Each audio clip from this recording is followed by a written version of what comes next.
Library, and today I'm going to tell you the rest of my reading for July. Everything for Jane Austen July. So let's get to it. First of all, the first challenge was to read one of Jane Austen's 6 major works. So, yep, I did Pride and Prejudice. Greatly enjoyed it. Didn't get to Emma yet, but that's on my list, and that's okay. Let's see, and the next thing is to read something by Jane Austen that is not one of her major works. So, got through another 30 of her letters. May try and finish this next year, or maybe the year after. But good progress nonetheless. Very interesting. Then a nonfiction work about Jane Austen. So I probably read a good 10 essays in here. Truth Universally Acknowledged, 33 Great Writers on Why We Read Jane Austen, edited by Susanna Clarkson. So very, very fun. Let's see. Next was a book that featured Jane Austen or was connected to her works in some way. So I did The Year Between by Christine Moreland, which was very interesting and pretty enjoyable.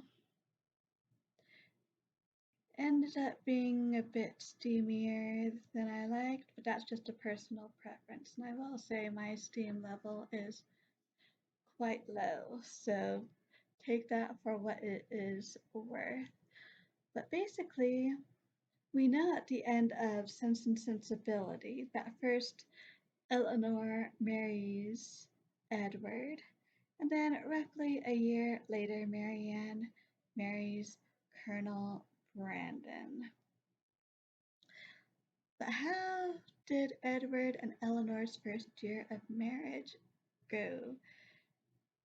Well, on a Dashwood side, it would probably go well enough, but his extended relations, that's another matter. Could get complicated. And we'll just say that it does. And as for Marianne, she was head and heels in love with Willoughby.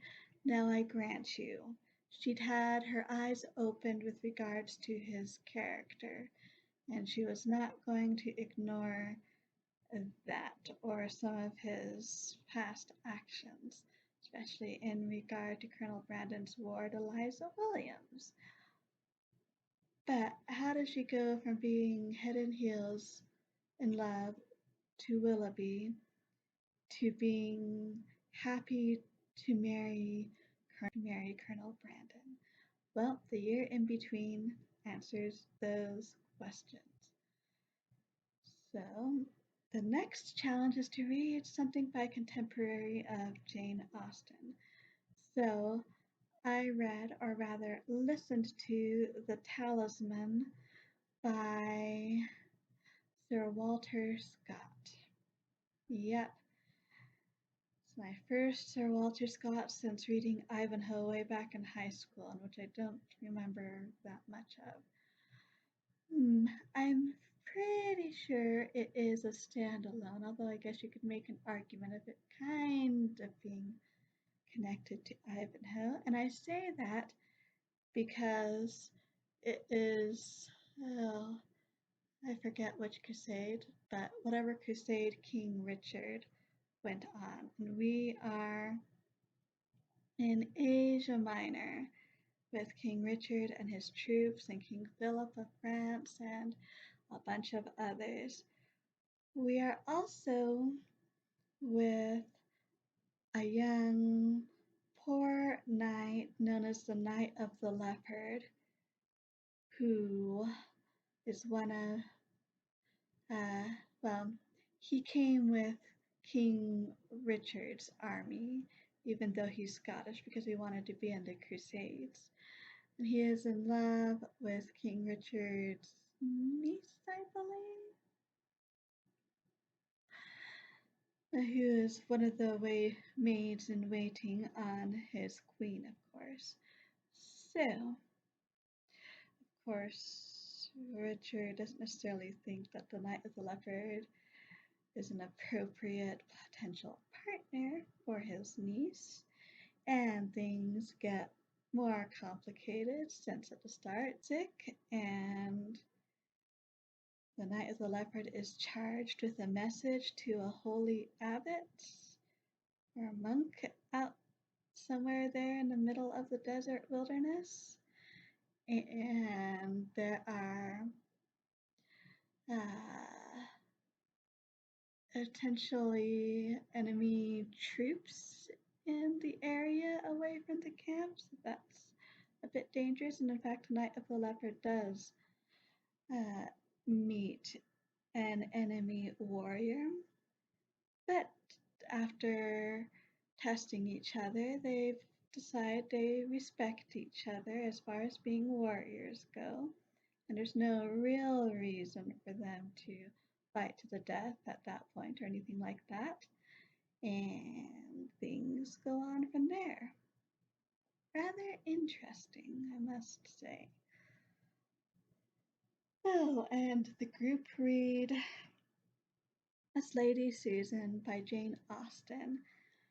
That's novella length, and it's not quite her juvenilia, but it was clearly written before her novels, uh, at least in the form that her novels are now. There is some evidence that at least some of them started as epistolary novels, which is novels made up of letters, and this is entirely what Lady Susan is about. Lady Susan, well, she gets points for being most interesting creations. She is a widow. She's probably 38, 40 at the most, something like that. She's still beautiful. And she is quite conniving, getting herself at her brother's house for a while, in spite of the fact they're all worried about her visiting. She's quite mean to her daughter, Frederica. She tries to wrap any guy around her little finger. And yet, you have to admire her on one level for not being afraid to go after what she wants. And I will give her the honor of saying that her situation was not the easiest one, being a widow. Of course, that is in part kind of her fault, but even so, being a widow during her time was often not an easy thing, so she gets full sympathy as far as that, and basically on nothing else. It's quite entertaining to read her machinations, though, and I won't give any spoilers, but I do assure you that everything all's well that ends well. That's a good way to put it. So, those are all the book challenges and what I did for those. As for the watching challenge, I watched the 2007 Pride and Prejudice movie that stars Keira Knightley. Oh, some excellent actors in the parts. Considering the time limit, they didn't do bad in cutting the novel down, although they really should have done more Wickham and Lydia. That would have helped, I think. Wickham especially. And most lovely music and settings and cinematography. So it is good. I'm not sure I could quite say it is great, but definitely worth rewatching for my movie adaptation of Jane Austen. I should say direct adaptation. The other challenge was to watch an adaptation that was more loose.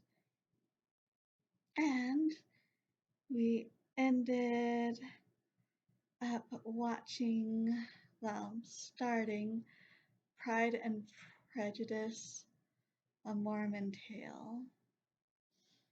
I watched it probably 15, 20 years ago now. I remember enjoying it then a bit more. A couple of uh, positives for making it into a modern Pride and Prejudice adaptation. Took some very interesting approaches, making the sisters into roommates and making it a college, post college experience. Not a bad idea as far as all of that goes. Um, it was filmed in some locations I have some familiarity with, so that part was fun. And being a member of the Church of Jesus Christ of Latter day Saints, I am in the in group for all of the jokes and things. So I probably appreciated that more than some people who may have watched it. But we didn't get much past the first half hour, which says something too. I'm not sure I will never watch it again, but I'm afraid I can't exactly call it good. Some interesting ideas there and some fun concepts, but yeah, if I ever watch it again, I'll definitely have to be in exactly the right mood for it to work for me, which I may never do. That would be fine. So, that was my Jane Austen July that I was able to get through in spite of having family and a vacation right in the middle. So, if you did Jane Austen July, I'd love to hear about how it went for you and what you read and watched. I always appreciate you so much for stopping by here and joining me. So, thank you. And so, until next time, I hope we all stay safe and healthy. And as always, happy reading!